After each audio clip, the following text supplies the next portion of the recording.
Hi there! Today I'm reading from A Game of Thrones. This is chapter 13.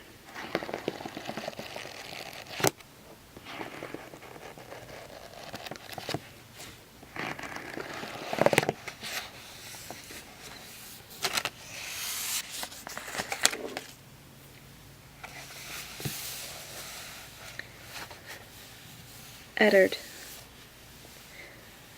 The summons came in the hour before the dawn, when the world was still and grey. Alan shook him roughly from his dreams, and Ned stumbled into the pre-dawn chill, groggy from sleep, to find his horse saddled and the king already mounted. Robert wore thick brown gloves and a heavy fur cloak with the hood that covered his ears, and looked for all the world like a bear sitting on a horse. "Up, Stark," he roared. "Up, up! We have matters of state to discuss." "By all means," Ned said. "Come inside, your grace." Alan lifted the flap of the tent. "No, no, no," Robert said. His breath steamed with every word. "The camp is full of ears. Besides, I want to ride out and taste this country of yours." Sir Boros and Sir Merwin waited behind him with a dozen guardsmen, Ned saw. There was nothing to do but rub the sleep from his eyes, dress, and mount up. Robert set the pace, driving his huge black destrier hard as Ned galloped along beside him, trying to keep up. He called out a question as they rode, but the wind blew his words away, and the king did not hear him. After that, Ned rode in silence. They soon left the king's road, and took across rolling plains dark with mist. By then, the guard had fallen back a small distance, safely out of earshot, but still Robert would not slow. Dawn broke as they crested a low ridge, and finally the king pulled up. By then they were miles south of the main party. Robert was flushed and exhilarated as Ned reined up beside him. "Gods," he swore, laughing. "It feels good to get out and ride the way a man was meant to ride. I swear, Ned, this creeping along is enough to drive a man mad." He had never been a patient man, Robert Baratheon. That damnable wheelhouse, the way it creaks and groans, climbing every bump in the road as if it were a mountain. I promise you, if this wretched thing breaks another axle, I'm going to burn it, and Cersei can walk. Ned laughed. "I'll gladly light the torch for you." "Good man." The king clapped him on the shoulder. "I have half a mind to leave them all behind and just keep going." A smile touched Ned's lips. "I do believe you mean it." I do," the king said. "What do you say, Ned? Just you and me, two vagabond knights on the king's road, our swords at our sides, and the gods know what in front of us, and maybe a farmer's daughter or a tavern wench to warm our beds tonight." "Would that we could," Ned said, "but we have duties now, my liege. To the realm, to our children, I to my lady wife, and you to your queen. We are not the boys we were." "You were never the boy we were," Robert grumbled. "More's the pity. And yet there was that one time. What was her name? That common girl of yours. Becca? No, she was one of mine. Gods love her. Black hair and those sweet big eyes, you could drown in them. Yours was... Alina? No, you told me once. Was it Meryl? You know the one I mean, your bastard's mother." "Her name was Willa," Ned replied with cool courtesy, "and I would sooner not speak of her." "Willa. Yes," the king grinned. "She must have been a rare wench if she could make Lord Eddard Stark forget his honor, even for an hour. You never told me what she looked like." Ned's foul mouth tightened in anger. "Nor will I. Leave it be, Robert, for the love you say you bear me. I dishonored myself, and I dishonored Catelyn in the sight of gods and men." "Gods have mercy, you scarcely knew Catelyn." "I had taken her to wife. She was carrying my child." "You are too hard on yourself, Ned. You always were. Damn it, no woman wants Baelor the Blessed in her bed." He slapped a hand on his knee. "Well, I'll not press you if you feel so strong about it, though I swear at times you're so prickly you ought to take a hedgehog as your sigil." The rising sun sent fingers of light through the pale white mists of dawn. A wide plain spread out beside them, bare and brown, its flatness here and there relieved by long, low hummocks. Ned pointed them out to his king. "The barrows of the first men." Robert frowned. "Have we ridden into a graveyard?" "There are barrows everywhere in the north, your grace," Ned told him. "This land is old." "And cold," Robert grumbled, pulling his cloak more tightly around himself. The guard had reined up well behind them, at the bottom of the ridge. "Well, I did not bring you out here to talk of graves or bicker about your bastard. There was a rider in the night, from Lord Varys in King's Landing. Here." The king pulled a paper out from his belt and handed it to Ned. Varys the eunuch was the king's master of whisperers. He served Robert now as he had once served Aerys Targaryen. Ned unrolled the paper with trepidation, thinking of Lysa and her terrible accusation. But the message did not concern Lady Arryn. "What is the source for this information?" "Do you remember Sir Jorah Mormont?" "Would that I might forget him," Ned said bluntly. The Mormonts of Bear Island were an old house, proud and honorable, but their lands were cold and distant and poor. Sir Jorah had tried to swell the family coffers by selling some poachers to a Tyroshi slaver. As the Mormonts were bannermen to the Starks, his crime had dishonored the North. Ned made the long journey west to Bear Island, only to find when he arrived that Jorah had taken ship beyond the reach of ice and the king's justice. 5 years had passed since then. Sir Jorah is now in Pentos, anxious to earn a royal pardon that would allow him to return from exile, Robert explained. Lord Varys makes good use of him. "So the slaver has become a spy," Ned said with distaste. He handed the letter back. "I would rather become a corpse." "Varys tells me spies are more useful than corpses," Robert said. "Jorah aside, what do you make of this report?" "Daenerys Targaryen has wed some Dothraki horse lord. What of it? Shall we send her a wedding gift?" The king frowned. "A knife, perhaps. A good sharp one and a bold man to wield it." Ned did not feign surprise. Robert's hatred of the Targaryens was the madness in him. He remembered the angry words they had exchanged when Tywin Lannister had presented Robert with the corpses of Rhaegar's wife and children as a token of fealty. Ned had named that murder. Robert called it war. When they had protested that the young prince and princess were no more than babes, his new-made king had replied, "I see no babes, only dragon spawn." Not even Jon Arryn had been able to calm that storm. Eddard Stark had ridden out that very day in a cold rage, to fight the last battles of the war alone in the south. It had taken another death to reconcile him, Lyanna's death and the grief they had shared over her passing. This time, Ned resolved to keep his temper. "Your Grace, the girl is scarcely more than a child. You are no Tywin Lannister to slaughter innocents."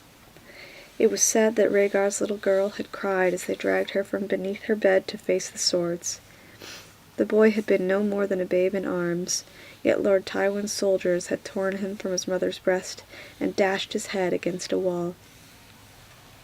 "And how long will this one remain an innocent?" Robert's mouth grew hard. "This child will soon enough spread her legs and start breeding more dragonspawn to plague me." "Nonetheless," Ned said, "the murder of children, it would be vile, unspeakable." "Unspeakable!" the king roared. "What Aerys did to your brother Brandon was unspeakable. The way your lord father died, that was unspeakable. And Rhaegar, how many times do you think he raped your sister? How many hundreds of times?" His voice had grown so loud that his horse whinnied nervously beneath him. The king jerked the reins hard, quieting the animal, and pointed an angry finger at Ned. "I will kill every Targaryen if I can get my hands on, until they are as dead as their dragons, and then I will piss on their graves." Ned knew better than to defy him with the wrath that was on him. If the years had not quenched Robert's thirst for revenge, no words of his would help. "You can't get your hands on this one, can you?" he said quietly. The king's mouth twisted in a bitter grimace. "No, gods be cursed. Some pox-ridden Pentoshi cheesemonger and her brother had walled her up in this estate, with pointy-hatted eunuchs all around them. and now he's handed them over to the Dothraki. I should have had them both killed years ago, when it was easier to get at them, but Jon was as bad as you. More fool I listened to him. Jon Arryn was a wise man and a good hand. Robert snorted. The anger was leaving him as suddenly as it had come. This Khal Drogo was said to have 100,000 men in his horde. What would Jon say to that? He would say that even 1,000,000 Dothraki are no threat to the realm so long as they remain on the other side of the narrow sea, Ned replied calmly. The barbarians have no ships. They hate and fear the open sea. The king shifted uncomfortably in his saddle. Perhaps. There are ships to be had in the free cities, though, I tell you. Ned, I do not like this marriage. There are still those in the 7 kingdoms who call me usurper. Do you forget how many houses fought for Targaryen in the war? They bide their time now, but give them half the chance and they will murder me in my bed, and my sons with me. If this beggar king crosses with the Dothraki horde at his back, the traitors will join him. He will not cross, Ned promised, and if by some mischance he does, we will throw him back into the sea. Once you choose a new warden of the East. The king groaned. For the last time, I will not name the errand boy warden. I know the boy's your nephew, but with Targaryens climbing in bed with Dothraki, I would be mad to rest 1/4 of the realm on the shoulders of a sickly child. Ned was ready for that. Yet we still must have a warden of the East. If Robert Arryn will not do, name one of your brothers. Stannis proved himself at the siege of Storm's End, surely. He let the name hang there for a moment. The king frowned and said nothing. He looked uncomfortable. That is, Ned finished quietly, watching, unless you have already promised the honor to another. For a moment, Robert had the grace to look startled. Just as quickly, the look became annoyance. What if I have? It's Jaime Lannister, is it not? Robert kicked the back of his horse into motion and started down the ridge toward the barrows. Ned kept pace with him. The king rode on, eyes straight ahead. Yes, he said at last. A single hard word to end the matter. Kingslayer, Ned said. The rumors were true, then. He rode on dangerous ground now, he knew.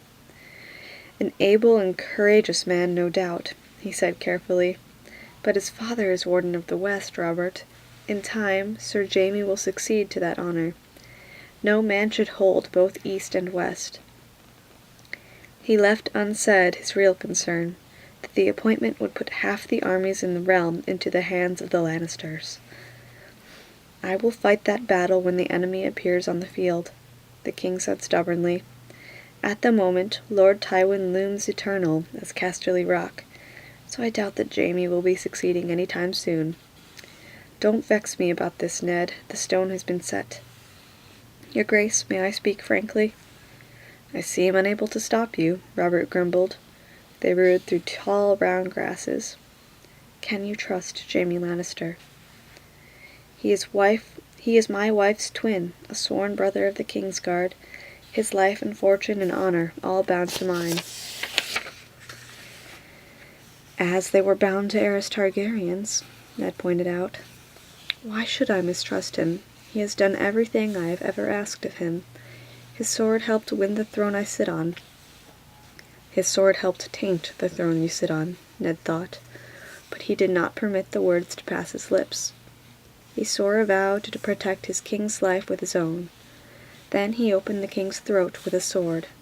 7 hells, someone had to kill Aerys, Robert said, reining his mount to a sudden halt beside an ancient barrow. If Jaime hadn't done it, it would have been left for you or me. We were not sworn brothers of the Kingsguard, Ned said.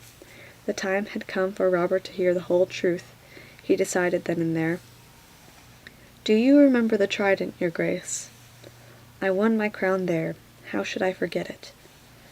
You took a wound from Rhaegar, Ned reminded him. So when the Targaryen host broke and ran, you gave the pursuit into my hands. The remnants of Rhaegar's army fled back to King's Landing. We followed. Aerys was in the Red Keep with several thousand loyalists. I expected to find the gates closed to us. Robert gave an impatient shake of his head. Instead, you found that our men had already taken the city. What of it? Not our men, Ned said patiently.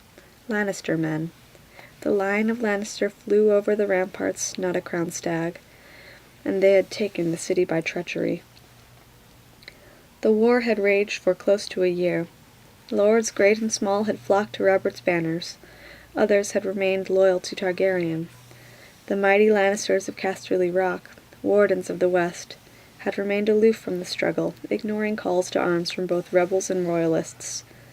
Aerys Targaryen must have thought that his gods had answered his prayers when Lord Tywin Lannister appeared before the gates of King's Landing with an army of 12,000 strong, professional loyalty. So the Mad King had ordered his last mad act. He had opened his city to the lions at the gate. Treachery was a coin the Targaryens knew well, Robert said. The anger was building in him again. Lannister paid them back in kind. It was no less than they deserved. I shall not trouble my sleep over it. You were not there, Ned said, bitterness in his voice. Troubled sleep was no stranger to him. He had lived his lies for 14 years, yet they still haunted him at night. There was no honor in that conquest. The others take your honor, Robert swore. What did any Targaryen ever know of honor? Go down to your crypt and ask Lyanna about the dragon's honor. You avenged Lyanna at the Trident, Ned said, halting beside the king. Promise me, Ned, she had whispered. That did not bring her back. Robert looked away, off into the gray distance. The gods be damned, it was a hollow victory they gave me. A crown? It was the girl I prayed for. Your sister, safe, and mine again, as she was meant to be. I ask you, Ned, what good is it to wear a crown? The gods mock the prayers of kings and cowherds alike. I cannot answer for the gods, your grace. Only for what I found when I rode into the throne room that day, Ned said. Aerys was dead on the floor, drowned in his own blood. His dragon skulls stared down from the walls. Lannister's men were everywhere. Jaime wore the white cloak of the Kingsguard over his golden armor. I can see him still. Even his sword was gilded. He was seated in the Iron Throne, high above his knights, wearing a helm fashioned in the shape of a lion's head. How he glittered. This is well known, the king complained. I was still mounted. I rode the lengths of the hall in silence, between the long rows of dragon skulls. It felt as though they were watching me somehow. I stopped in front of the throne, looking up at him. His golden sword was across his legs, its edge red with the king's blood. My men were filling the room behind me. Lannister's men drew back. I never said a word. I looked up at him seated there on the throne, and I waited. At last, Jaime laughed and got up. He took off his helm and said to me, Have no fear, Stark. I was only keeping it warm for our friend Robert. It's not a very comfortable seat, I'm afraid. The king threw back his head and roared. His laughter started a flight of crows from the tall brown grass. They took to the air in wild beating of wings. You think I should mistrust Lannister because he sat on my throne for a few moments? He shook with laughter again. Jaime was all of 17, Ned, scarce more than a boy. Boy or man, he had no right to that throne. Perhaps he was tired, Robert suggested. Killing kings is weary work. Gods know, and there's no place else to rest your ass in that damnable room. He spoke truly. It is a monstrous, uncomfortable chair, in more ways than one. The king shook his head. Well, now I know Jaime Stark's sin and the matter can be forgotten.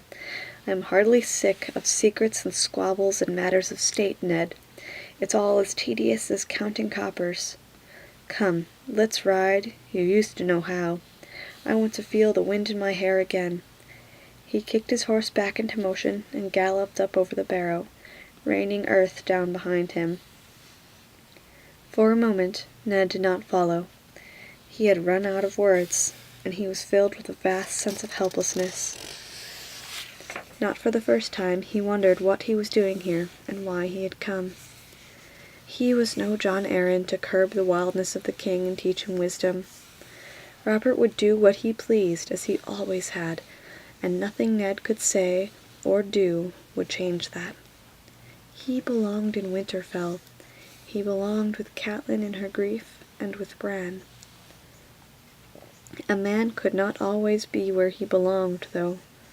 Resigned, Eddard Stark put his boots into the horse and set off after the king.